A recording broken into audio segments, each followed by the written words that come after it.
order collection of unique elements. So this is something that you already learned in your mathematics class while you were in school. This is exactly the same thing.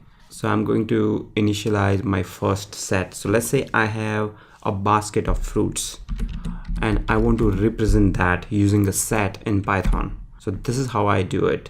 You should use curly brackets, right? And then you should add all your elements in this set.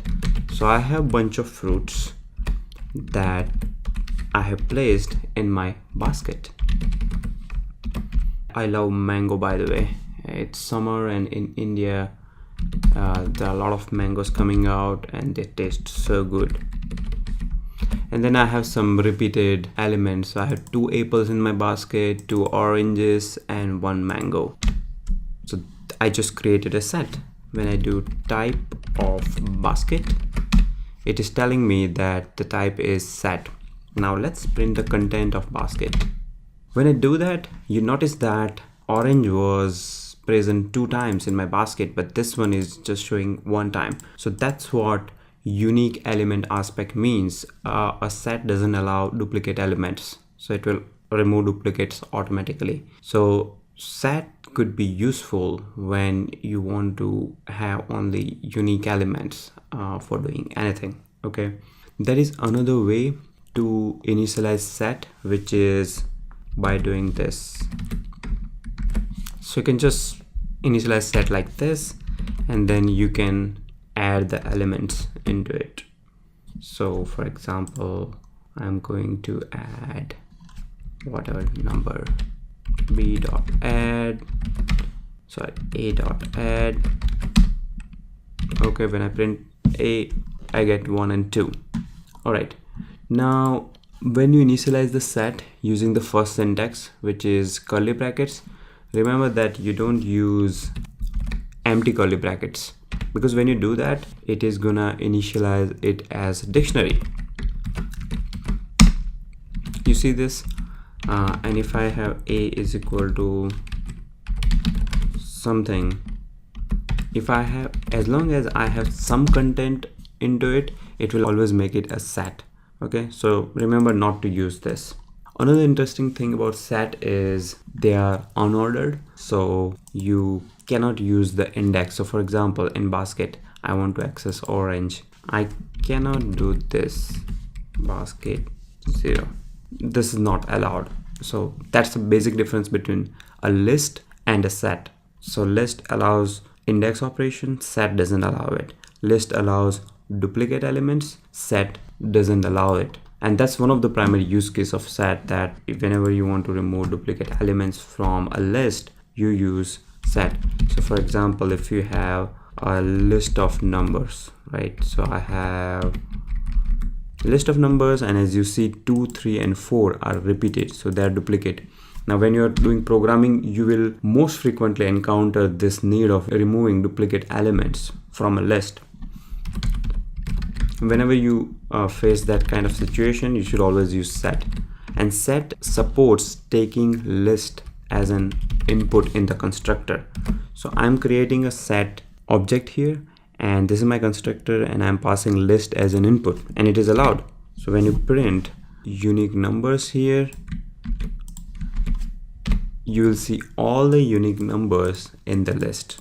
Okay, now as we saw previously, if you want to add any new element to that set, you can always add it, and if you print it, it's gonna work fine. Now often there are needs where you want your set to be frozen. Frozen meaning you should not be able to change the content of your set. In that case, you have to use a frozen set.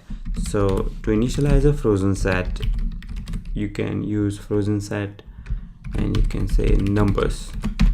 Okay, so when you print frozen set, it's gonna print again, it did the same thing. So frozen set and set are exactly same. They are unordered list. They removed duplicate, as you see here, they removed duplicate from this list. But the only difference between set and frozen set is it doesn't allow to add a new element.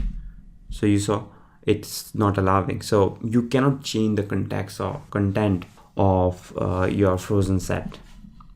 Okay, now let's cover some basic operations that a set covers. Here I have a set called X, which has elements A, B, C. It supports in operator. So you can say A in X will be true, but whatever G in X will be false. Also, if you want to iterate over all the elements, then you can use syntax similar to a list. So you can say for I in X. So it supports iterator. So you can iterate over all the elements like this. Now if you have another set, let's say here I have another set called Y is having these three elements A, G and H, right? So X has this, Y has this. I want to find out a union of these two, right? In basic set theory, there are certain common operations such as union, intersection, subset, etc. So in Python, all of those things are supported. To find out union, you can use OR operator, X or Y. So as you see, A was common, so it's just present one time, and then it has all the elements from both the sets. If you want to find out an intersection, you use AND operation, X and Y, and you see only element common in both the sets is A, hence it printed A. You can also find out a difference, so you can say X minus Y, and that's gonna print B and C, because from X, if you subtract Y, A is the common element, so it will subtract A, and what is left is B and C. It also supports subset. So if you want to check whether X is a subset of Y, you can say X less than Y. Now here, of course, X is not a subset of Y. If a set is a subset of another set, the second set should have all the elements from the first set. So here I'm going to change X set, and I'm going to say, okay, it has H and G, two elements. Okay, and my Y already has